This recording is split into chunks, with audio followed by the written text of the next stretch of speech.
biramo kakva je krošnja. Bravo, a na vrhu? Odlično. Hajde sada da se okrenemo i da pogledamo. Šta se nalazi na krošnji? Šišarke. Kako stoje šišarke?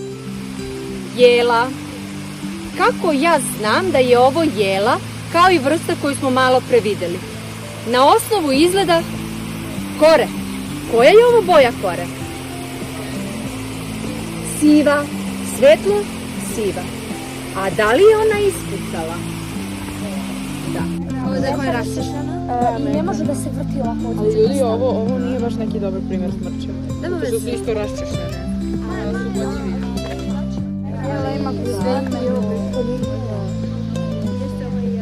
Ima i ovako nekako...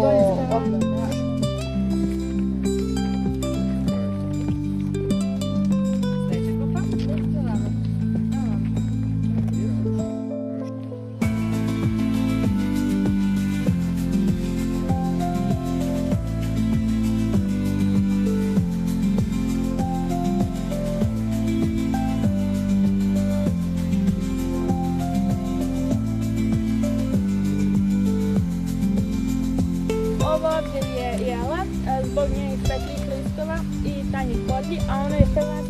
Našli smo pančićevu moriku, prepoznali smo je po grebenu na licu lista i po kori, zato što je malo crvenkasta i zato što je uskog piramidalnog oblika.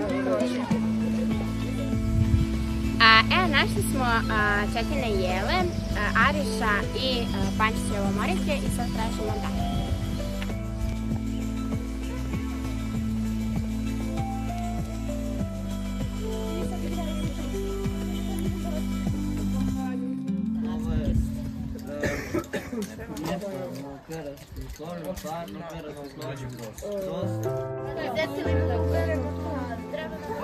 Ljudi, pa napolju smo tražili.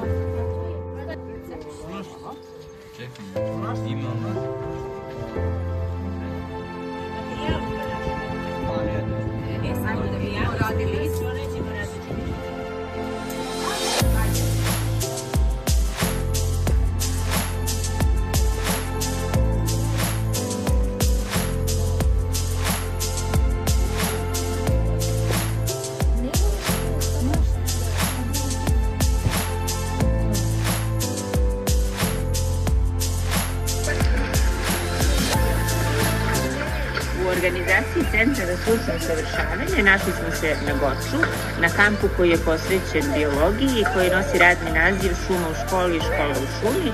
Zadatak je bio da se deca u prirodnom okruženju upoznaju sa biljkama koje nas okružuju, sa adaptacijama, sa životu u umereno kontinentalnoj klimi sa planinskim utjecajem. Kroz interaktivne radionice uspeli smo da saznamo nešto što do sada nismo znali.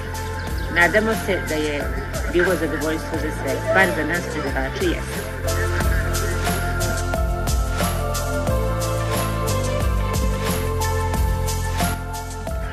Ljudi, danas smo na kampu na Goču.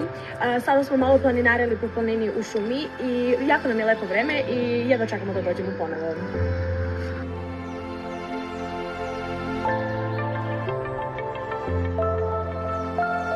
Evo, nalazimo se ovdje, u ovoj stolečnoj šumi. Čist nas vazduh grli i na svakom koraku nas novo znanje čeka.